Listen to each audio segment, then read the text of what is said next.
operators in inner product spaces for R2, right, and C2 as well. Now in today's session, we are going to look at the same general setup of operators in inner product spaces for Cn or Fn in general. Okay, and also we are going to look at adjoints of those operators. Okay, fine. So whenever we look at operators in inner product spaces, so the first thing we see is what is called linear functionals. But before that, what have we done? Quickly just outline. So what have we done? Suppose you have an operator T from Cn to Cn.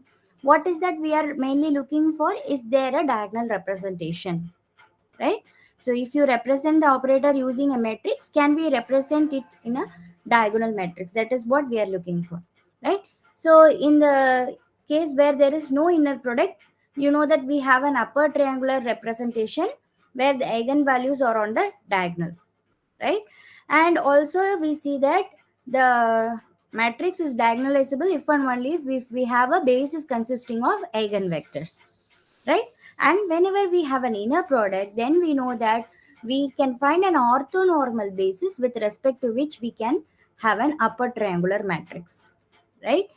Okay, now the diagonalizability condition is same for inner product condition as well. But now when it comes to finding which operators will have a basis consisting of such eigenvectors, and particularly orthonormal basis consisting of eigenvectors, that is the time when we are looking at what are adjoint operators, right? Because using adjoint operators we are going to look at various other things, right? So we are starting with this question only: is there a diagonal matrix representation? We know that whether it is having an inner product structure or not, we have an upper triangular matrix representation in both the cases. But for diagonal matrix representation, we need a basis consisting of eigenvectors in the case of no inner product. And with inner product also, we need a basis consisting of eigenvectors. But only difference is that in this case, we need an orthonormal basis consisting of eigenvectors, right? Now, what are such operators? We are going to have a look. We cannot entirely classify the operators which are diagonalizable, but we can give some examples of operators which are diagonalizable. All right. Okay. Now let us consider this linear transformation T from Fn to Fm. Okay. So what is F? Do you all remember what is F representing? We are looking at this F from many weeks now, so you should be able to tell what is F. What is F here? Can you tell me? F is representing what? RRC, right?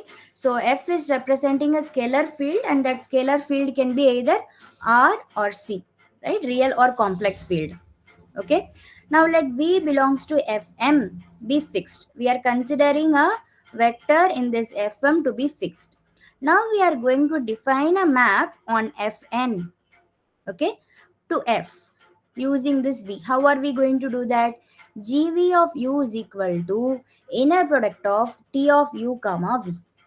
Okay, so you see that here we are using this linear transformation from Fn to Fm, and also we are using the inner product. So the inner product structure is there both in Fn and Fm. Now this inner product here defined, the elements are in Fm or Fn. So you see that T is from Fn to Fm. U belongs to F. U belongs to Fn.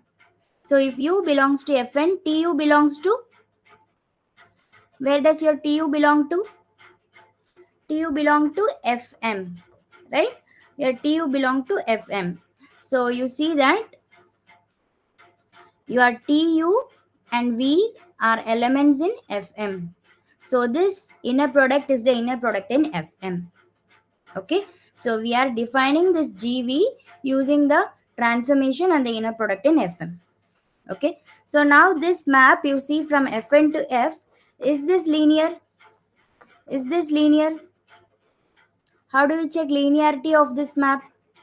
So before even looking at the matrix representation, you have to know whether it is linear or not, right? So here you see you have this transformation, you have a fixed vector, right? And you have this kind of a definition. Now how do we check linearity in general?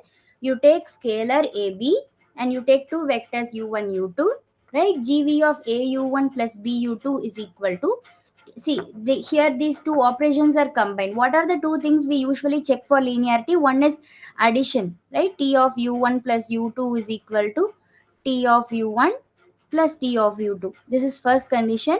And the second condition is a u1 is equal to a times of T u1. So this can be combined. This can be combined as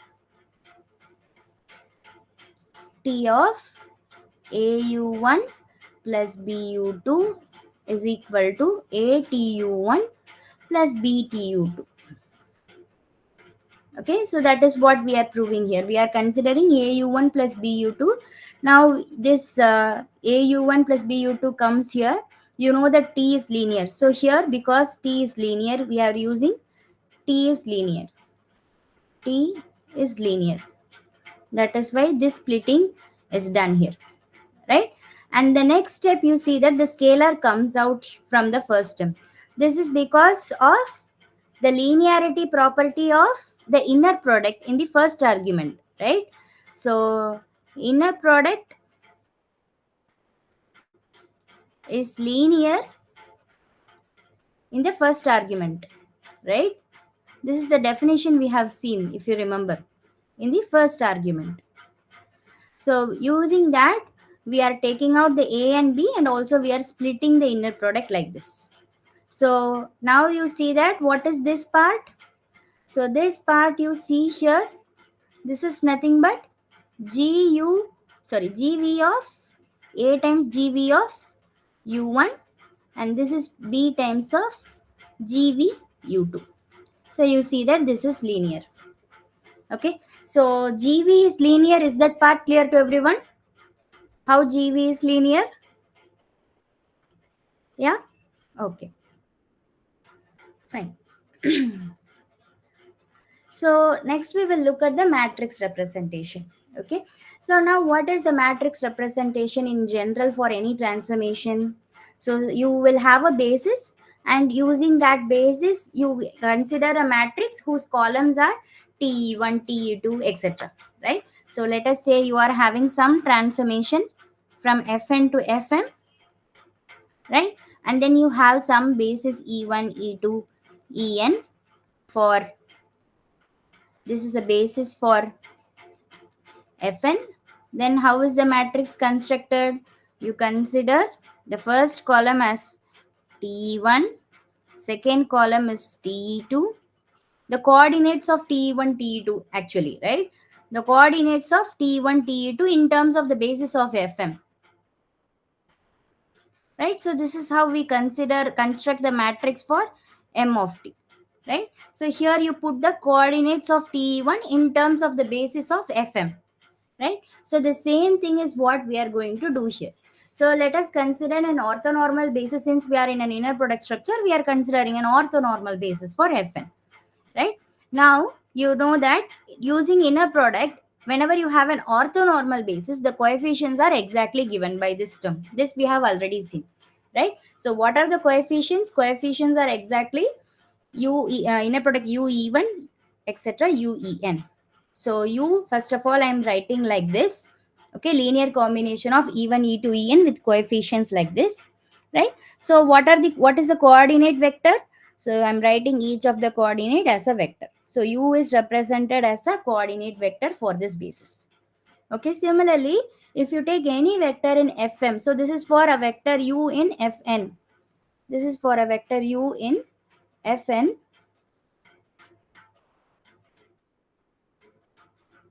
And if you are considering a vector v in Fm, then we have to consider the basis for Fm, right? So here we have an orthonormal basis for Fm, and exactly the same thing whatever we did for u using e1, e2, en, the same thing we are doing for v with f1, f2, fm. Okay, so and this is the coordinate vector. Okay, fine. Now what is t of u? I am applying t for this u. Okay, so this is each of this u comma ei is now a scalar. Is that correct? U comma ei, this is an inner product. Inner product is always a scalar value, correct? So this is a scalar value. So this scalar value means when you apply t, this scalar comes out, correct? For the transformation, since t is linear, the scalar comes out, right?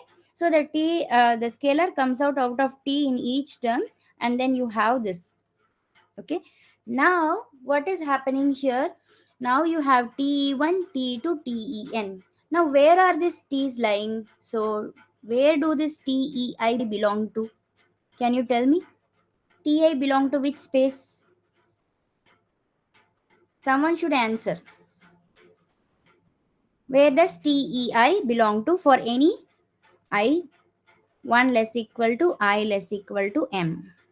Where does this TEI belong to? T is a map from Fn to Fm. So where does TEI belong to?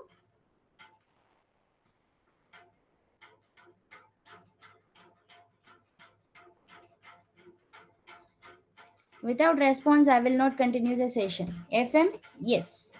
You don't have to think, you don't have to answer with a doubt. You should tell it with surety, because t is from fn to fm, so always it takes any vector to fm. Yes, correct. Okay, it is a vector in fm. Okay, so tei is a vector in fm. So if tei is a vector in fm, so in place of v, now you are having tei. So what will you do? You will have TEI is equal to, you have to simply use this particular thing here, right? So TEI, what is TEI? So is this vector, right? In a product of, what is this TE1? Here TEI, comma F1, etc. TEI, comma FM, right? So like this for TE1, TE2, TEN, for each of this, these are the coordinate vectors. Correct? So these are the coordinate vectors, and when you multiply with u1, you will get back this, right? So the first one corresponds to te1, and the second row corresponds to te2, and so on. Okay, fine. The second, not te2, the second term, and so on. Okay, so how we are getting this representation? Is it clear? Is it clear how we are writing this? Because each of this is TEI. This is TEI, right? So if the TE1, TEN, and this, that representation is coming from here. Okay, so the coordinates of TE1 I have written here, and when you multiply, you will get this coordinates of TE1. Okay, fine. Now GV of U, the definition is inner product of TU comma V. You have the expression for TU here. You have the expression for V here. So let us write everything together. Also, we already know that what is inner product of x comma y. So inner product of x comma y, you know that it is yhx, right? So here inner product of tu comma v is vhtu. So now v is this vector.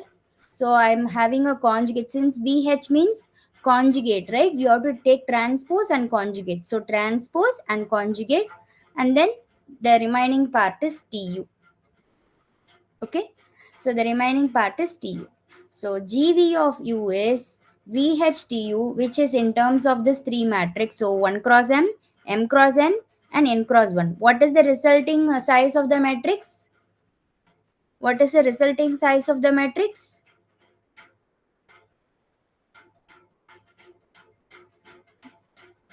Yes, it means it is a scalar value, right? So it means that it is a scalar value. So the expression for GV of U in terms of the matrix, is it clear for everyone? If you have doubts, please raise your hands. Any doubts in this? Or if you want me to explain again, please raise your hands. Okay, so I hope this matrix representation is fine for everyone. Okay, so once we have the matrix representation, so the next question is that now you see, okay, now you are saying that whenever we are fixing a V, we are able to define a linear functional like this. Now the question here is that now you are asking the question the other way around. Suppose I am having a function from Fn to F, linear functional. Okay, so first of all, do you know that any linear map from Fn to F is called a linear functional? Do you all know this fact? If yes, give thumbs up. What is a linear functional? Do you all know? We have already introduced in the setup of C2 and R2. So what is a linear functional? Do you all know? No thumbs up? Okay, then I'll write down what is a linear functional. Okay, so linear functionals are linear maps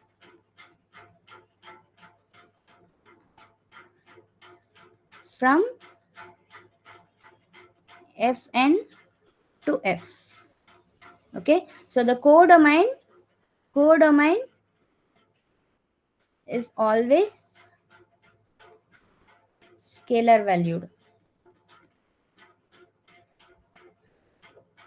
Okay, so it means what? Suppose you have a linear functional f from Fn to Fn, so always f of v is a scalar value. If f is a linear functional, for any v in Fn, f of v is a scalar value. Okay, so now you know what is a linear functional, right? So now you see that we have constructed a linear functional using this transformation and inner product. Now the question is the other way around, that is, so if you have a linear functional, okay, can we find this kind of a representation for this linear functional? Okay, can we find? So using this unique vector v, gv is defined. Now if you have a g, can you find the unique vector v? This is the question. Okay, so now for that the answer is given by, this is a very famous result in the functional analysis topic. This is called the Riesz representation theorem. What does the Riesz representation theorem tell you? For any functional, you can find a unique vector in Fn such that g of u is inner product u comma wg. Okay, so this expression is very important. And how will you find this wg? That we will understand from the proof itself. Okay, so let us say you have a functional g from Fn to Fn to F. Okay, and let us consider an orthonormal basis for Fn, E1, E2, En. You know that now for any u in Fn, you can have this kind of a representation, right? Now let us consider what is g of u. Now g is linear, right? So now g is linear. Since g is linear, you can apply g, and these are scalars, and you can take out the scalar and you will simply get an expression like this, right? Now what is the next step? You are going to take this. Now what is ge1? You know that geis are scalars, right? Gei are scalars. So since they are, each of this gei is a scalar, because I already told you linear functionals map to scalar values. So geis are scalars. So this scalar I can take it here, right? So if I'm taking it to the second coordinate, you know that it should come along with an conjugate, because you know that inner product is conjugate linear with respect to the second argument, right? That is why when you are taking a scalar to the second second argument, you need to take a complex conjugate, because inner product is conjugate linear with respect to the second argument, right? So that is why there is a complex conjugate here, right? Now we are going to combine all the inner product together, and this is the term we are getting in the second coordinate. So now this term is your wg. So what is your wg? Your wg is simply g1 bar e1 plus etc gen bar en. This is your wg. Okay, so how to find the wg? Now you have an answer, right? Now note that your u is this coordinate vector and wg has this coordinate vector. So what is g of u? G of u is inner product of u comma wg, which can be written as wghu. So now wgh means you are taking the complex transpose. So you are taking transpose as well as conjugate transpose. You are taking the conjugate as well as the transpose. So for this vector you get this, and u is here. Okay, so this is G of U, right? So this is an 1 by n matrix and this is an n by 1 matrix. So you have a scalar here. Okay, so the Riesz representation theorem, do you all understand that given a functional, we can find a unique vector satisfying this condition, that G of U is equal to inner product U comma WG. How to find the WG is also given here. Is that clear? Yes or no? If yes, yes. At least few thumbs up. Okay. So shall we proceed with the next page? Is it clear for everyone? Okay. This is very important topic. Okay. This Riesz representation theorem. Now linear functional and Riesz representation.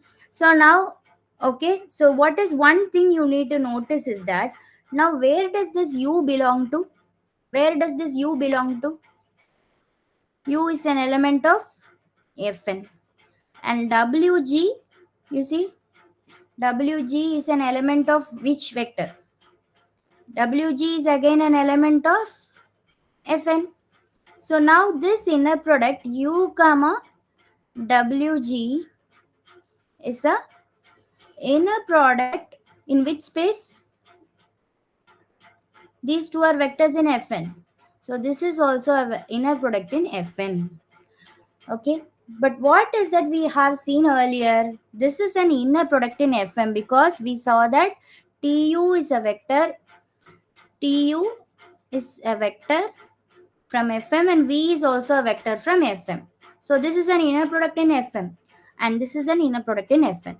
So the linear functional can be either expressed as an inner product in Fm or an inner product in Fn. Both are possible. Okay. Both are possible. You can express this linear function as an inner product in Fm or an inner product in Fn. Is it clear that it can be expressed as an inner product in any of these spaces Fn or Fm? Okay, fine. So find the Riesz representation of the following linear functionals. Okay, so you have G of x1, x2, x3. This is your linear functional. So if G is your linear functional, this WG is your Riesz representation. So what is the formula to find your WG? What is your formula to find WG?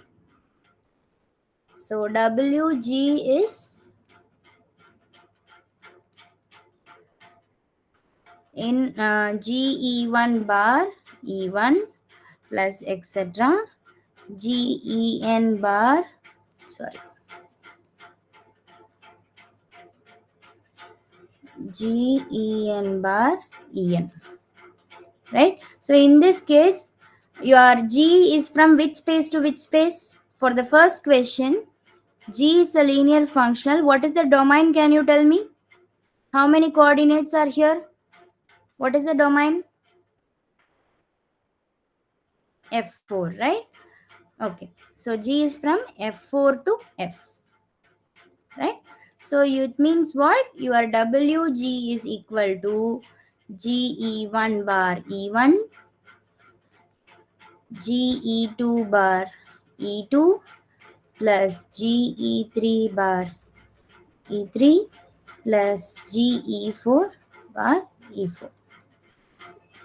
Right? So now tell me what is the answer? What is GE1 bar? Or simply you can write it as GE1 bar, GE2 bar, GE3 bar, GE4 bar. This is the coordinate vector. You can simply write the coordinate vector instead of writing like this. Right? This is your WG. So what is GE1 for the first question? What is your GE1? Yeah? What is GE1? What is E1 you all know, right? 1000. You just simply have to substitute 1000 and tell me what is GE1. What is GE1?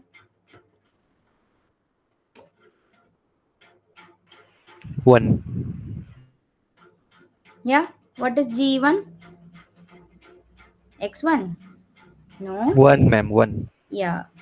So you see that G1 means we are putting G of 1000, right? So in place of x1 you are having 1 now. So you have 1 plus 0 plus 0 plus 0, so it is just 1. So GE1 bar is simply the complex conjugate of a real number is simply 1, right? Same way, what is GE2? G of 0 comma 1 comma 0 comma 0, what is the answer, tell me? I. Yes, good. So it is I. So what is GE2 bar? Minus I. Minus I, right? Now what is GE3? G of 0 comma 0 comma 1 comma 0, what is the answer? It is 2. 2. And GE3 bar is again, Also 2. yeah. Now what is GE4? It is E bar, what is the coefficient? I pi by 3. Yeah, so E bar I pi by 3, right? So what is the complex conjugate of this? Minus I pi by 3. Yeah, minus I pi by 3, right? So what is your WG? Your WG is 1 minus I 2 e power minus I pi by 3. Okay, this is your WG. Okay, now let us do the second question. So for your second question, instead of giving your G straight away, they are giving you this kind of an expression. So first we need to find this expression and then we will find the Riesz representation. Okay, so let us first write what is T of x1, x2, x3. So T of x1, x2, x3 is x1 minus ix2 and then x2 plus ix3. And your vector, fixed vector v is given by 1 plus I, 1 minus I. Okay, so now you are given that g of v is equal to, sorry, g of u is equal to tu comma v, in a product tu comma v. So now what is tu? It is x1 minus ix2, x2 plus ix3 in a product with 1 plus I, sorry, 1 plus I, 1 minus I. Now how can we write the inner product? So it is 1 plus I bar. What is 1 plus I bar? 1 minus I. 1 minus I times of x1 minus ix2, right? And then 1 minus I bar is 1 plus I times of x2 plus ix3. This is how we perform inner product, right? If you remember. Yeah, we take the complex conjugate for the second arguments and multiply it with the first arguments, right? So what is that? You will have 1 minus I x1, right? And then you have a minus I here. So you have minus I plus or minus I square. So minus I plus I square x2 plus 1 plus I x2 and then I plus I square x3, right? So what is it? You are having 1 minus I x1 and here you have I square means it's minus 1, right? So can I write it as minus of 1 plus I times of x2 and here plus 1 plus I x2 and here it is minus 1 plus I x3, right? So these two terms are cancelling out, right? These two terms will get cancelled out and you are remaining with only 1 minus I x1 minus 1 minus I x3, right? So what is your WG now? Your WG is GE1 bar. What is GE1 bar? GE1 bar, GE2 bar, GE3 bar. So what is your WG? What is your G of E1? 1 plus I. Yes, GE1 bar is 1 plus I. G of E2 bar, is there a E? 0. Yeah, it's 0. And GE3 bar is?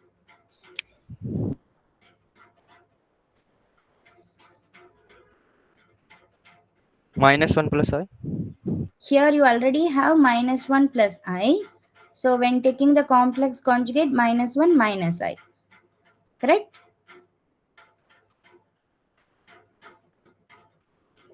Okay.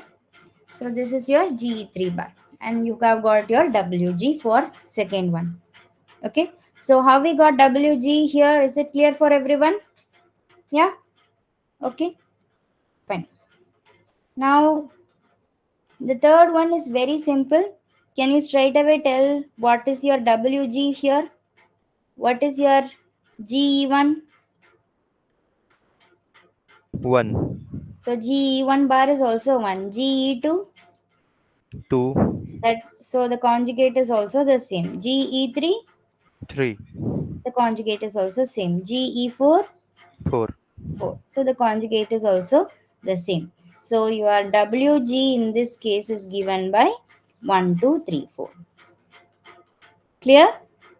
Yeah. How to find the Riesz representation? Is it clear for everyone? Okay. Fine.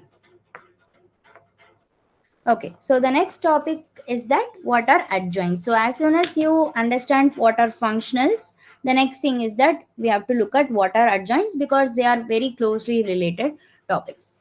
Okay, fine. So the adjoint of a linear transformation T from Fn to Fm denoted by T star is a mapping which takes V in Fm to a unique vector Wv in Fn such that this condition is satisfied. Okay, so now you see that you are mapping T star. What is the domain for T star? Can you tell me? What is the domain for T star? It takes a element from Fm. So what should be the domain?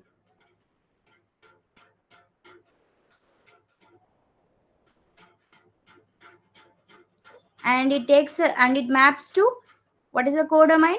Fn, right? So if T is from Fn to Fm, then T star is from Fm to Fn. Okay, the other way around. Okay, so it takes a vector from V in Fm to the unique vector, the Riesz representation vector, okay, in Fn. Okay, so this is the relationship between them. So this kind of a relation should be satisfied. Okay, so now you see that this is already we know the inner product in Fm and this is an inner product in Fn. Okay, so your T star V is nothing but simply this Wv. Okay, and it satisfies this condition. Inner product TUV is equal to U comma inner product U comma T star V. Okay, fine. Now this T star is linear. How to see T star is linear? We have to take T star of AV1 plus BV2 and prove that it is equal to A T star V1 plus B T star V2. Right? So now we are considering inner product with any random vector. Now you know that inner product of U comma T star V is same as Tu comma V. So now this is your V. Okay. So U comma T star V, we are writing it as inner product Tu comma V using the definition of T star. Okay. And in the next step, what we are doing, now we have scalars in the second argument. You know that inner product is conjugate linear in the second argument. That is why this complex conjugates are here. And then again you are using this definition. What is the definition you are using? Inner product Tu comma V is U comma T star V. The same definition you are applying. and this t comes on the other side with star, and then you are again bringing back this complex conjugate inside, so you simply get a and b here, and then you are combining them. Okay, so you see that t star a v1 plus b v2 is same as a t star v1 plus b t star v2. Okay, is it clear for everyone that t star is linear? Yeah, so t star is called the adjoint operator and it is also a linear operator. Okay, fine. Now in general, for any vector u, suppose if you have something like this, does it mean that this vector and this vector are same? See here, u is a random vector. That is why this statement is true. If this u is some fixed vector, then you cannot say that from this, you cannot conclude that this and this are same. Since this u is any vector, that is why this is true. Okay, this is like true for any u, not any fixed u. This equality is true for all u in Fn. That is why these two are equal. Okay, so the next thing is that what is the matrix of T star, and is there any relation between the matrix of T and matrix of T star? This answer you already know for the 2 by 2 case. Can you tell me what is the relation between them? So suppose you know the matrix of T. What is the matrix of T star for the 2 by 2 case? Can anyone tell? We have already seen for 2 by 2, right? What is the relation? How do you find the matrix of T star if you have the matrix of T? It is the complex conjugate of it and then transpose of it. So you take transpose conjugate to get the matrix of T star. That is what you have seen in the case of 2 by 2. Now let us see whether the same applies for any general case. So you have a map from Fn to Fm with the basis E1, E2, En for Fn and F1, F2, Fm for Fm. You know that this is the matrix representation for T. Okay, and you have this condition here that tu comma v is inner product u comma t star v, right? So now you see that the same can be rewritten like this, right? So I'm simply swapping and taking conjugate so that you have this inequality as well. V comma tu is same as inner product t star v comma u. Okay, now what is m of T star? So now I'm going to look at what is m of T star. So for T star, you know that T star is a mapping from Fm to Fn. So you know that you have to take T star F1 E1. So just take T E1. Now you have T star F1 E1 and so on. So you have, this is a matrix for m of T star, right? So this is m of T and this is m of T star. Now notice that T star Fij, what is this term? If you use this here, what is this? It is Fij, right?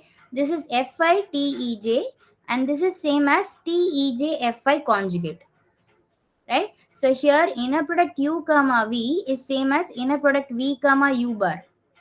That is the property used here, and here the adjoint definition is used in the first case. Okay, so this I am applying here. So T star F1 E1 replaced with TE1 F1 bar. So like this I am replacing every term with this term. So what is that you notice? It is exactly the transpose conjugate of this m of t, right? M of th, that transpose conjugate representation is m of th. So what is the relation between m of t and m of t star? So m of T star is m of th. Okay, the conjugate transpose of m of t is your m of T star. And if you have m of T star, can you get m of t? Now tell me, if you have m of T star, how will you get m of t? Ma'am, again, transpose, conjugate transfer. Exactly. Okay, so if you have m of t star with you, and if you want to obtain m of t from that, again you take conjugate transpose, your transpose, you will get back to this, right? So either one matrix is sufficient to get the other matrix, either of the matrix is enough to get the other matrix. Okay, you understand the relationship, right? Okay, so already for 2 by 2 you have seen. Suppose you have the matrix 1 minus I, 1 minus I, 2I. This is your matrix for A. What is AH? Can you tell me? Just to see whether you remember this part. So maybe you can simply first tell me the transpose and then we can do the conjugate. What is the transpose of this? It is 1 minus I, 1, sorry, minus I, 1 and 2I. And then you have to take conjugate everywhere. So it is 1 plus I, 1 minus 2I. Clear? Right? So we have taken the transpose and then conjugate. Or you can take the conjugate and then transpose. Either way is fine. Okay? Okay. So what are some properties of this adjoint operator? So you see that S plus T star is S star plus T star. How is that so? You know that S plus T of u comma v is S of u plus T of u comma v. Now you are splitting this inner product, right? And then you are using the definition of adjoint here. And then again we are adding them up. So you see that S plus T of u comma v is same as u comma S star plus T star v. So S star plus T star is the adjoint of S plus T. So S plus T whole star is S star plus T star. Same way you can show that lambda T star is same as lambda bar into T star. Okay, so the proof is exactly the same way. So you take lambda outside first and then you are going to use the definition of adjoint and then you are going to pull back the lambda inside with the complex conjugate. Okay, and also when you are taking the composition, you see the order is reversed. Note that the order is reversed for complex the composition. So AB whole power h is B power h, A power h. Okay, so when you are taking product and then complex transpose, be careful. So the order is reversed for conjugate transpose of product. Okay, fine. And also this is something very important. So when you apply complex conjugate twice, it gives back to you the original matrix. Okay, so and obviously for identity the adjoint operator is the same, right? Okay, now here are some examples. Can we quickly try these examples?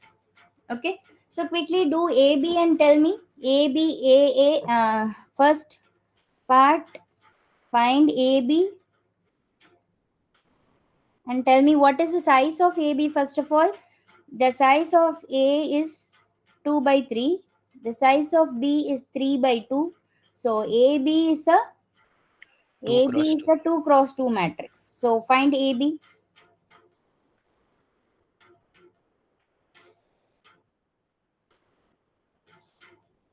1 plus 1 minus 1 and then minus 1 again, and this is minus 1. So this is 2 minus 1 minus 1 minus 1. I don't have the answer here. So is this the same you are getting? Is the same answer you are getting? Yeah? AB, did you get the same answer? All right. What about others? Okay. So now what is, see, this is a real matrix. So ABH, since AB is real, you see that ABH is same as AB transpose. Right? What is AB transpose? Two minus one It is the minus one same minus one. inside. Right? Now, what is B transpose?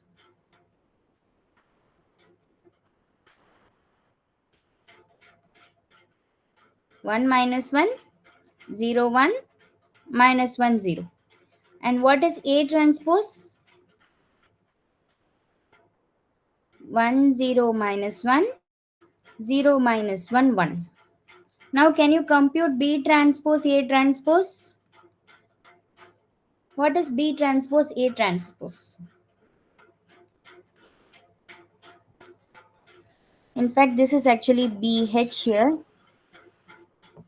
and this is AH. So this is BHAH. All are real, that is why it is same, otherwise it's not same. Remember it. Okay. So all are real, that is why we are doing this H as transpose, otherwise it's not the same. Please remember it. So what is this? 2 minus 1 minus 1 minus 1. The same matrix, right? So you notice that ABH is same as BHAH. Okay, just to show this fact, I told you to do this. So for the problem, we need to compute AAH. What is AAH? So you already have A with you and AH is here. So what is AAH? So 1 0 minus 1 0 minus 1 1 multiplied with 1 0 minus 1 0 minus 1 1. So you have 2 and then minus 1, and here you have minus 1, and again here you have 2. Is that correct? Is this what you get for AAH? Yes or no? Yes. Okay, good. What about the next one? BAH.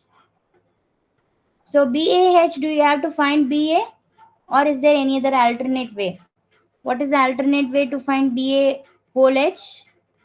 It is same as AH into BH. So you simply have to multiply these two matrices. So 1 0 minus 1 0 minus 1 1 multiplied with 1 0 minus 1 minus 1 1 0. What is the answer?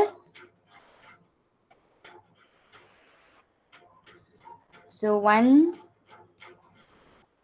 and then 1 0. 0 and then minus 1.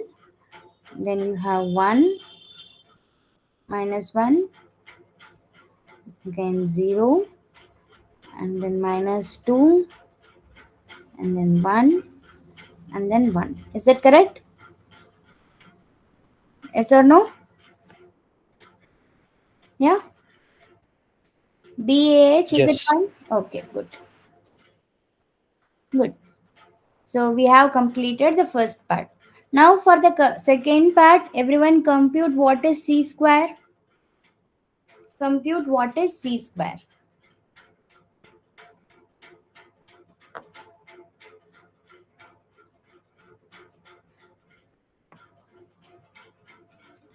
You calculate and tell me C square for this is your C 1 0 minus 1 0 minus 1 1 minus 1 1 0.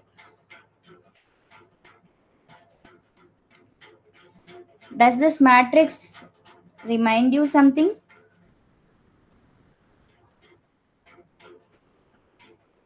This C matrix, does it remind you something? Let me see, at least any one of you can identify this matrix structure. Ma'am, is it a circulant? Exactly. This is a circular matrix, right? So you see that 0 minus 1 and then 1 comes here and then minus 1 1 and 0 comes here, right?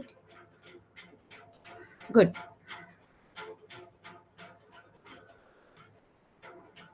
So for C square, we have to multiply with the same matrix. What is that you are getting? 2 minus 1 minus 1, again minus 1 2 minus 1, and then again here you have minus 1 and minus 1 and 2. Is it correct?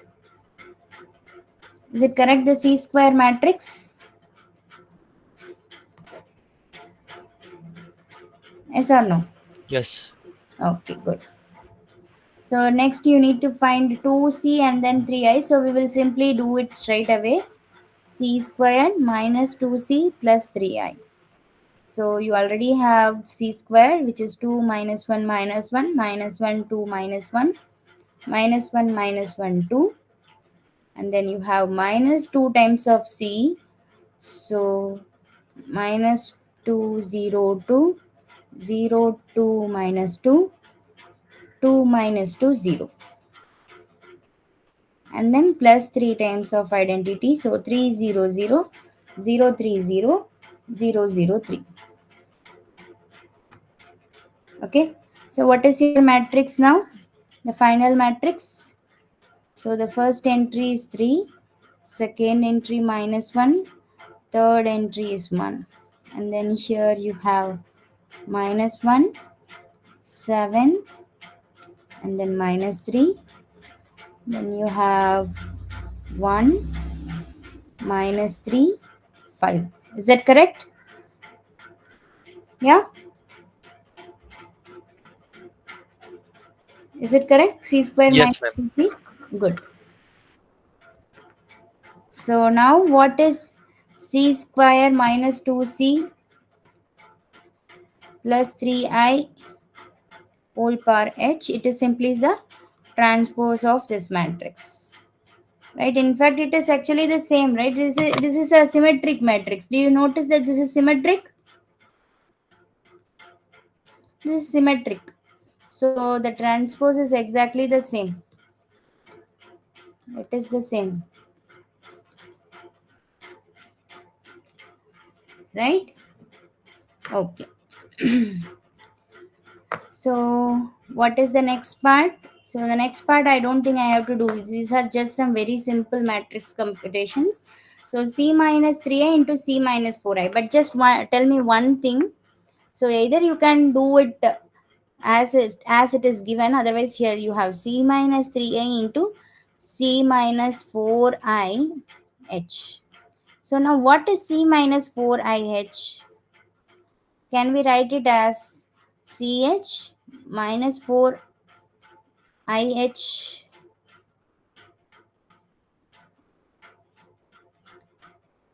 right? Is this expression correct? Because these are the properties we have seen here, right? So whenever you have sum, you can split them, right? Plus or minus does not matter. If it holds for plus, it holds for minus also, right? And if you have a complex number, then complex conjugate. Here it is a real number, so there is no need for any complex conjugate. So you have this. Now what is IH? IH is same as, what is IH? Complex transpose of, conjugate transpose of I is I. I, right? So this is again I. So this is simply c power h minus 4i, right? So to find this matrix, you can simply write what is c minus 3i and find what is ch minus 4i and do it. Okay, you can in fact multiply them and find that matrix as well. That is up to your convenience. Okay, so there are several ways to obtain this matrix. You can do it in whatever way you find it easier. Okay, so these are the topics which we have covered today. So there are other topics here. So you have 4 fundamental spaces, operators and their adjoints, and eigenvalues, self-adjoint operators, and diagonalizability of self-adjoint operators. These are the things. So I'm not going to cover any of this, but one thing I wanted to say. So in your quiz, I saw you have the question on 4 fundamental spaces. How many of you have written it correctly? So those who were able to attend the other questions also were not able to do these 4 fundamental spaces correctly. Okay, good. If you are able to do it, very good. But I saw many students, even those who were able to write other questions correctly, you are not able to write 4 fundamental spaces correctly. Why is that so? You don't understand the fundamental spaces concept? What is the problem with that question? I want to know so that maybe in the next session or during the revision session, I can help you with that. That's why I'm asking. Tell me what's the problem. You are not able to Find a very basic subspaces. What is the problem? You don't understand the concept itself. You are simply finding the column space, range space, and null space. What is the problem? See, this is a very basic thing. Everyone, you just go and do this problem before the next session. Okay, even your quiz question, you take it, solve it before the next session. This is very much recommended. At least the column space and row space, that is very, very simple, right? That you cannot make any mistake. Suppose you are having a matrix 2i minus 1i. What are the rows here? Everyone should answer here. What are the rows here? What are the row vectors? 2i minus 1i. Okay, these are the rows. Now, what is row space? So many have written the rows itself as the row space. So what is row space? Row space is the span of Span two of. vectors. This word span is important here. Otherwise, it does not make sense. Okay, you should write both the rows for row space. And are they linearly independent in this case? Okay, so you see span of uv. So if u and v are linearly independent, it cannot be reduced. Okay, and if u and v are linearly dependent, then span of uv can be reduced to simply span u or span v.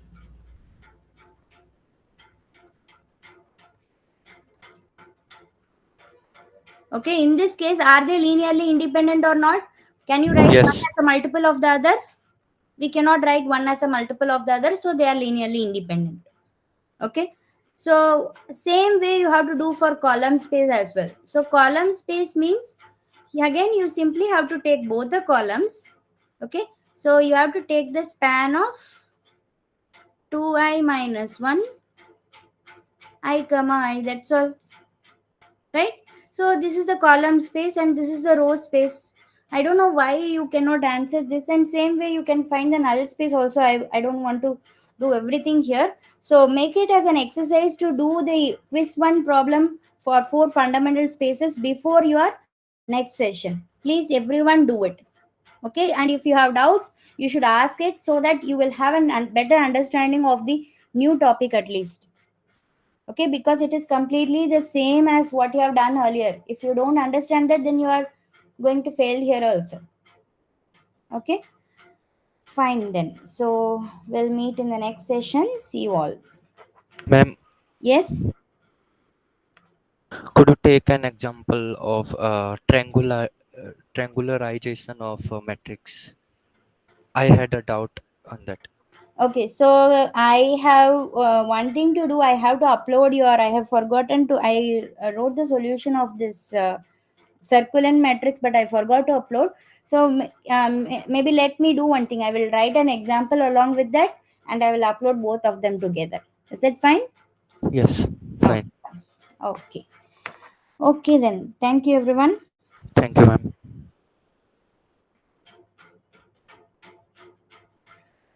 Thank you, ma'am.